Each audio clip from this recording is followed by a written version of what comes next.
Hello, my friends of the vinyl community. Those of you who are out there spinning the platters this evening, who are listening to their favorite tunes, let me go shut that off right now.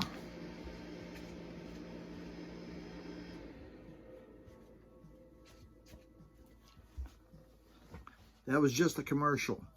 No, it was actually the dehumidifier. Because I'm in the basement of the Perliverse, down here, down under. I'm not in Australia. I'm in my basement.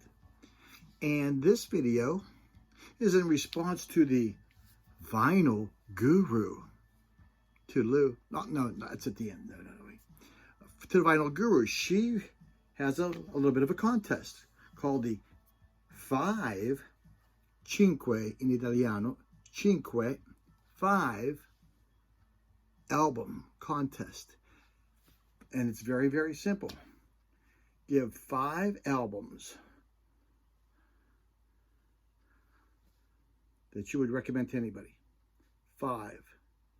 And I must admit, that was rather difficult because everything in my collection, how stark it may be, I would recommend to anybody. I love everything. And you have to know me. I'm an old guy who likes classic music. I should say classical because you might get confused because that's a different genre. Okay? So,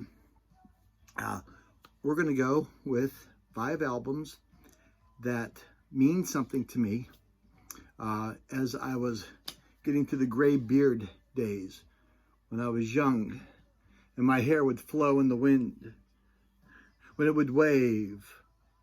Now it's just waving goodbye. I was thinking about letting my eyebrows grow real long and I was going to comb it back. But every time I blink my eyes, it messes up my hair. So I quit doing that. But anyway, as I digress, 5 albums.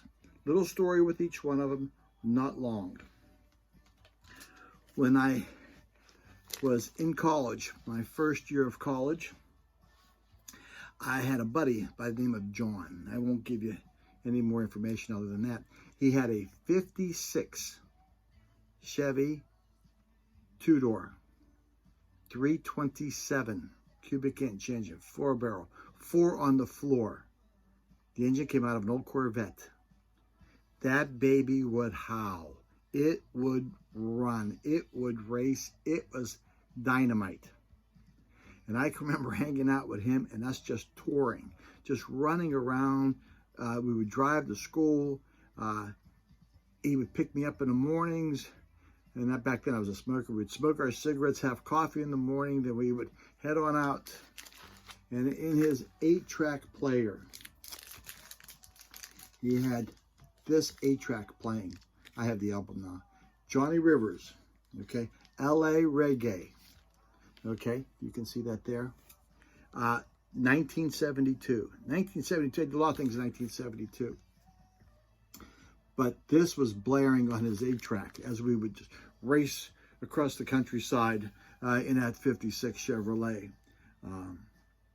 That had a clutch. You probably didn't know how to put 2 feet on to push in. But it would howl. He could work on that car, and we would just move on it. But he had an 8-track player that I loved. He had an 8-track player that you could push the whole unit in, okay, play your albums, and when you left, you could actually pull it out. And what he would do is he would put it in the trunk of the car as we would go into school or go someplace. So nobody, back in those days, they'd heist your 8-track. I knew guys that, you know, had an 8-track for 15 minutes and somebody was, you know, in their car taking it out back in those days. But L.A. Reggae, this was like an all-star group. Jimmy Webb on keyboards, Jerry Allison from the Crickets was on here. Van Morrison, they covered his stuff. Brown Eyed Girl was on here. Lot of stuff. Jerry Allison of the Crickets, by the way. I don't know if I did say that. Mixture of new songs and covers. Yeah, but the song that we loved best and we would roll our windows down to was Rockin' Pneumonia and the Boogie Woogie Flu. Okay, I think that was a Huey Piano Smith song. But Rockin' Pneumonia, Boogie Woogie Flu. Oh, baby, I can still see it. I can still see him giggling and laughing. He lives down south. I pulled this out, Janis Joplin's greatest hits, and the reason I pulled this out, and there's just something about Janis Joplin, and it's not the music more than how bad I feel about her life, and the things that she went through personally that I believe, led to her addiction and ultimate demise. The being voted in her first and only year of school, the college, I believe, was voted as the ugliest man on campus. Now, she didn't win. She was nominated. But that really hurt her. And I think something like that stuck with her for most of her life. And I think there was a great documentary on Netflix, and I knew it was called Janis Joplin. And she just wanted to be, I think, accepted and loved. That's all she wanted, I believe. And isn't that probably what we all want? Okay, just to be accepted and loved. But Janis Joplin's greatest hits, and them, Piece of My Heart, Summertime, cover of Gershwin, I think it is. Try a Little Harder, Cry Baby, Me and Bobby McGee, Down on Me, Get It While You Can, Bye Bye Baby, Move Over, and Ball and Chain. Can't go wrong. Janis Joplin's greatest hits. Now, when I kept on going to college, our school had its first, and I think it's its only rock concert ever when I was a senior in college. And they brought in these guys, okay? Edgar Winter, White Trash. And it had with them, of course, Rick Derringer. I believe Rick Derringer, the real McCoy fame, okay? Along came Johnny Winters. I was a senior in high school. My wife and I, well, at that time, my girlfriend and I went with my buddy and his girlfriend at the time, who is now his wife. And I can still see us standing on top of the bleachers, way on top. Edgar Winter was playing. They had Tobacco Road. That's on this album, and they played it. I think UFO was with them. I think there's another band, but I can't remember who they were. It was a rocking time. That was my senior year of college. So I was rocking and rolling on my way out of there. But Edgar Winter, White Trash, Tobacco Road's probably the greatest one. Turn On Your Love Light, that's a cover, I believe. Jive, Jive, Jive, Still Alive and Well. Of course, there's his brother. I believe that's Rick Derringer on the back. Johnny Winter. Okay, but concert, last day of college. Now, this next one I'm going to show you talks about the first concert I went to, and that's why I pulled this one out. This is School's Out by Alice Cooper. School's Out. Okay, you can see that. And the reason why I pulled School's Out in 1972, July, was my first concert I went to. Now, the other one was 1976, so this is 72. It was at Three River Stadium. I think I talked about this in a previous video. 1972, July. This came out in June of 72. So we went to see Alice Cooper, Uriah Heep, and Humble Pie. Humble Pie. Uriah Heep played first. Humble Pie came on second. They were wonderful. They were beautiful. Okay, we're in Three River Stadium. First time a concert was ever in that stadium because it was brand new. It was only 2 years old. It was only 2 years old. And if you know anything about Major League Baseball stadiums, they don't like anybody on the field because you might do something crazy like walk on it. Okay, so you have screaming teenagers who are waiting for Alice Cooper, and they're waiting and waiting. And here we found out that Alice Cooper was sitting in the back, talking to all the other groups while he was back there drinking. Okay. That was too much. You had 40,000 crazy teenagers jump over the fence, the security fence. They're on top of the dugouts. They're doing things. There's bottles. It was really great. I really, really liked it.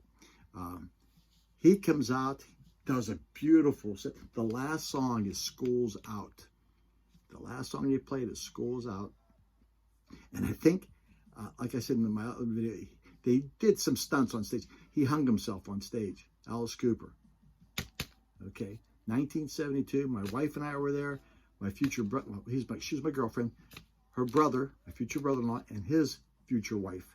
We were all there. We were so far in the peanut gallery, I think Alice Cooper was this big. Maybe a little bit taller. Maybe he was this big. Okay, but Alice Cooper. So that's 4 albums. I got one last one, and this one also deals with my wife. When I was dating her, I was a poor kid. I was working as much as I could. Parents didn't have any money. I was going to school. I was working and going to school at the same time, doing 2 things at one time, and I couldn't afford to go anywhere. We used to do 2 things. Get your mind out of the gutter. We used to do 2 things. One, we used to play pinochle with her parents or her brother and his girlfriend, or we listened to music at her house. And the album that we played the most, and this is her album, was The Best of the Bee Gees. Lay on the floor and just listen to this. When you listen to it, it's pretty, it's in great shape, but the album's still in great shape. But boy, oh boy, oh boy, I Got to Get a Message to You is my favorite one out of this. Holiday, well, you know them. I Got to Get a Message to You, I Can't See Nobody, Words, I started a joke that started the whole world laughing, but I couldn't see. Okay. Spicks and Specks, 1st of May, World, Massachusetts. Oh man, just gotta love it. To Love Somebody, Every Christian Lion-Hearted Man Will Show You, and The New York Mining Disaster. Oh man, do I recommend these albums? Whew. In a heartbeat. Well, Vinyl Guru, I got 12 minutes and some odd change here. Love your channel. People, if you like this video, please subscribe and like. Please, pretty please, sugar. And go to Vinyl Guru and subscribe to her. But she has like 1 million subscribers. I have like 100 and some. So there you have it. My contest for the Vinyl Guru. My entry to her contest, Vinyl Guru. Those 5 albums. All right. As I say from the Perliverse, down under, if you like my video, please like and subscribe. Pretty please, give me a thumbs up. As I always say, peace, love, rock and roll. God bless you. Stay safe. Love y'all.